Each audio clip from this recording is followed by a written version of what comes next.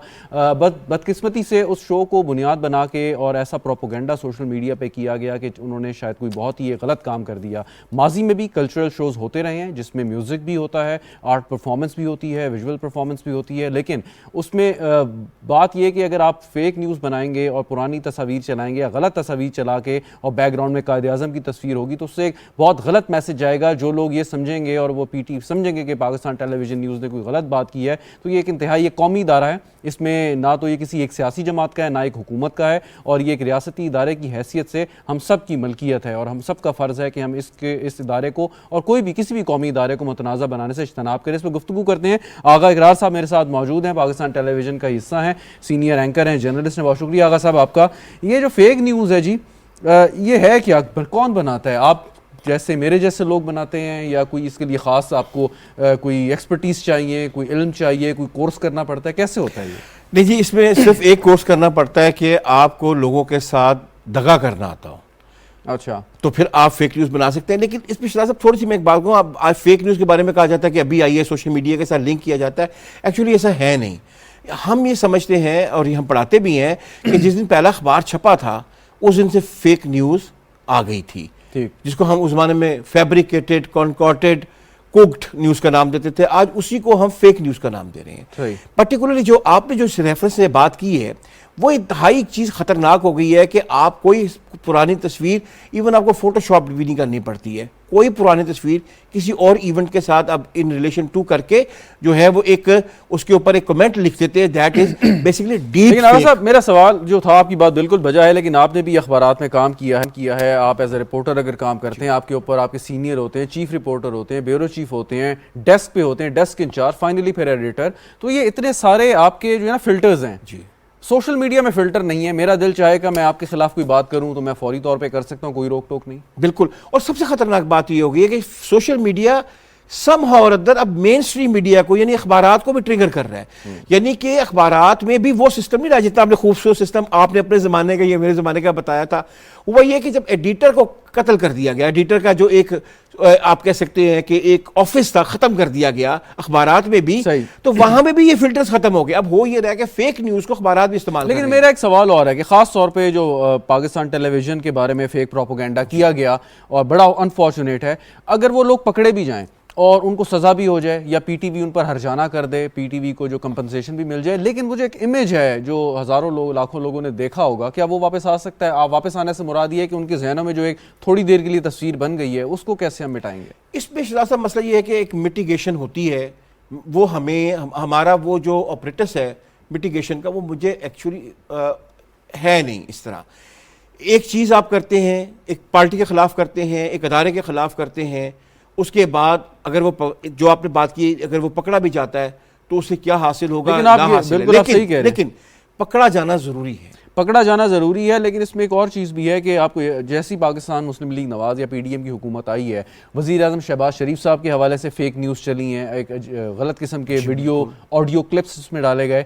फिर उसके अलावा सबसे अनफॉर्चुनेट जो शोहदा हैं हमारे पाकिस्तान आर्मी के, जो हेलीकॉप्टर में क्रैश हुआ हेलीकॉप्टर, उनके बारे में जो बातें की गई, उसके बाद फिर अब कौमी इदारों के ऊपर जो बातें की जा रही हैं, तो लोग तो कुछ पकड़े भी गए हैं। हाँ। लेकिन आप समझते हैं कि यही लोग हैं जो कर रहे हैं या इनके पीछे कोई और है जो करवा रहा है? नहीं, करवा जो रहे हैं वो तो डेफिनेटली PTI की लीडरशिप है, लेकिन मैं तो इस बात पे आप इतना आउटराइट इसलिए कि जो लोग पकड़े गए, अभी आप ही के लफ्ज इस्तेमाल किया, ये इल्जाम नहीं है, जो लोग पकड़े गए वो टीवी पे आके खुद ये कह रहे हैं कि हमें PTI ने कहा, हमने PTI से मटेरियल लिया, हमने PTI से कंटेंट लिया। आप कैसे कहते हैं मैं इल्जाम लगा रहा हूं? उन्होंने कहा है, मैंने नहीं कहा है। अभी तक 4 लोग अपना सबमिट किए जा चुके हैं टीवी स्क्रीन के ऊपर, चारों ने यही कहा, चारों ने माफी भी मांग ली है और उन्होंने कहा है कि हमारा जो थॉट प्रोसेस है वो PTI के अपना सोशल मीडिया से, उनके व्हाट्सएप से और उनके अपना उससे, अच्छा इसमें एक थोड़ी सी बात हमें टू बी फेयर, वो ये कहते हैं कि जी हमें कोई जो टॉप लीडरशिप है PTI की, उनकी तरफ से कोई डायरेक्शन नहीं मिली, लेकिन उनके बयानात से मुतासिर होकर हमने कहा ये। लेकिन बात ये है कि उनकी तरफ से डायरेक्शन अगर ये नहीं मिली कि ये करें, तो क्या ये मिली कि मत करें? बात तो सारी ये है। और जहां तक मुतासिर होने की बात करते हैं, देखिए फिर ये आप एक टेक्निकल बात है, ये ट्रिगर डाउन इफेक्ट हम इसे कहते हैं, ये पिरामिड में होता है। ये ऐसे होता है कि नीचे से आप एक चीज शुरू करते हैं, वो बड़ी होती है, वो पिरामिड बन जाती है। यही सारा प्रोपेगेंडा है। प्रोपेगेंडा दुनिया भर का पिरामिड के ऊपर, इसे कहते हैं अपसाइड डाउन पिरामिड, पूरी दुनिया का। अच्छा, बिल्कुल सही कह रहे हैं आप। ये वक्त चालू एक सवाल ये है कि FIA का जो हमारा साइबर क्राइम विंग है, बुनियादी तौर पे वो एक इदारा है या एजेंसी है कि जो सब चीज़ों को डील करती है। अब वो एक दिन में अगर आप इस्लामाबाद भी ऑफिस उनके जाएं तो उनकी जो वर्क फोर्स है उसको देख के लगता नहीं है जो हज़ारों कंप्लेंट्स उनके पास आ रही हैं उसको वो डील कर पाएंगे। दुनिया भर में ये शायद ये पॉसिबल ना हो, FBI भी शायद ये ना कर पाए। तो ये कैसे मुमकिन है कि हम सज़ा भी दे दें, मुआशरे को भी बचा लें, फेक न्यूज़ का भी तदारुक कर दें? How it is possible? नहीं, हमें उस पर इन्वेस्टमेंट करना पड़ेगी। मैं बिल्कुल आपकी बात मानता हूं। हम कहते हैं कि FIA की जिम्मेदारी है, FIA करे, उसका एक साइबर विंग है, लेकिन उनकी अब वही बात है कि अगर आप देखें उनकी टोटल तादाद कितनी है। मैं एक छोटा सा अपना आपको वाकया सुनाता हूँ, not related to it but FIA के साथ प्रॉब्लम, कि FIA को पता है कि लोग टेलीफोन्स के ऊपर आपको गलत इंफॉर्मेशन देके आपके पैसे ट्रांसफर भी कर रहे हैं और आपको हरासा करके भी पैसे ले रहे हैं। पता भी है, बेचारे कोशिश भी कर रहे हैं, लेकिन उनके पास इतना बड़ा सिस्टम है ही नहीं। यानी कि एक आदमी ने अगर पैसे विड्रॉ भी करवाए हैं किसी जाके वहां से फ्री, अपना जो होते हैं अपना इजी पैसा से, तस्वीरें भी हैं, लेकिन वही बात है कि FIA की कैपेसिटी हमें बढ़ानी पड़ेगी। हमारी तकरीब 22 करोड़ की आबादी है, उसमें आप टोटल देखिए FIA की टोटल आबादी अपना स्ट्रेंथ कितनी है और उसमें साइबर विंग में टोटल स्ट्रेंथ कितनी है। बिल्कुल सही। एक बात के ये तो डेटरेंस की बात हो गई कि आपका लॉ मजबूत है, आपकी एजेंसी जो है वो बड़ी फाल है, वो काम कर रही है, सजाएं मिल रही हैं, जुडिशल सिस्टम के जरिए आपका जो है वो फौरी तौर पर इंसाफ हो रहा है इस मामले में। लेकिन इसके साथ ज़्यादा इसका देर पा मतलब जो सस्टेनेबल सोल्यूशन वो ये नहीं है कि झूठी से ज़्यादा सच्ची खबर को आप फैलाएं, उसको आम कर दें। वो अब जितना यस, मैं आपको मानता हूं कि आपकी मीडिया कंपेनी इतनी मैसिव हो कि वो उसको बाकी चीज़ों को मार्च करे, आई एग्री विद यू, लेकिन फिर भी मैं कहूँगा मुझे एक थोड़ा सा दुख है, वो लोग जो टीवी पे आए, जो वो माने उन्होंने गलत किया है, मुझे पता चला है कि उनको छोड़ दिया गया है। तो ऐसे तो काम नहीं होगा। क्राइम एंड पनिशमेंट के बगैर रियासतें नहीं चल सकती हैं। माँ होती ज़रूर है रियासत, दिल भी नरम रखती है, लेकिन इतना भी नरम नहीं रखती है कि इदारों पे बात की जाए, आप उनका बयान ले लें और बयान करके माफ़ी ले लें और माफ़ी के बाद के बच्चा तू घर चला जा। ऐसे नहीं काम चलेगा। तो सच्ची खबर हमें फैलाएं या ना फैलाएं? सच्ची खबर जरूर फैलाएं। हमें कैपेसिटी की बात है जो आपने पहले बात की थी, हमें अपनी कैपेसिटी बढ़ानी पड़ेगी और खबर ऐसी हो। खबर के बारे में बड़ी प्यारी की अपना एक एरिस्टोटल की फिलॉसफी है कि खबर से मुराद ये नहीं कि जो मैसेज आप देना चाहते हैं वो मैसेज उससे रिसीव भी किया जैसे आप देना चाहते हैं। बहुत शुक्रिया। आगा इकरार साहब हमारे साथ मौजूद थे, फेक न्यूज़ पर गुफ्तगू कर रहे थे। नाज़रीन, आपने गुफ्तगू सुनी और फेक न्यूज़ के बारे में बहुत कुछ कहा जा चुका है, आपने सुना भी होगा, लेकिन इज्तनाब करें ऐसी भी किसी भी फेक न्यूज़ का हिस्सा बनने से या उसका शिकार होने से। अगर कोई ऐसी बात हो रही है, ख़ास तौर पर सोशल मीडिया जहाँ पर बिला किसी रुकावट के लोग अपनी जो मालूमात हैं वो पता नहीं किस बुनियाद पर शेयर कर देते हैं, सो तहकीक के बगैर कोई चीज़ एक तो आगे ना बढ़ाएं, इसका इन्फ्लुएंस ना लें, और जब आपको यकीन हो कि ये चीज़ मुस्तनद है उसी सूरत में आप इसको शेयर करें। ये एक मैसेज है जो आपको आगे भी देना है, आगे भी पास ऑन करना है, ताकि हम कम से कम ये जो एक मुसीबत है इससे बच सकें। प्रोग्राम देखने का शुक्रिया, इजाज़त दीजिए, खुदा हाफिज़।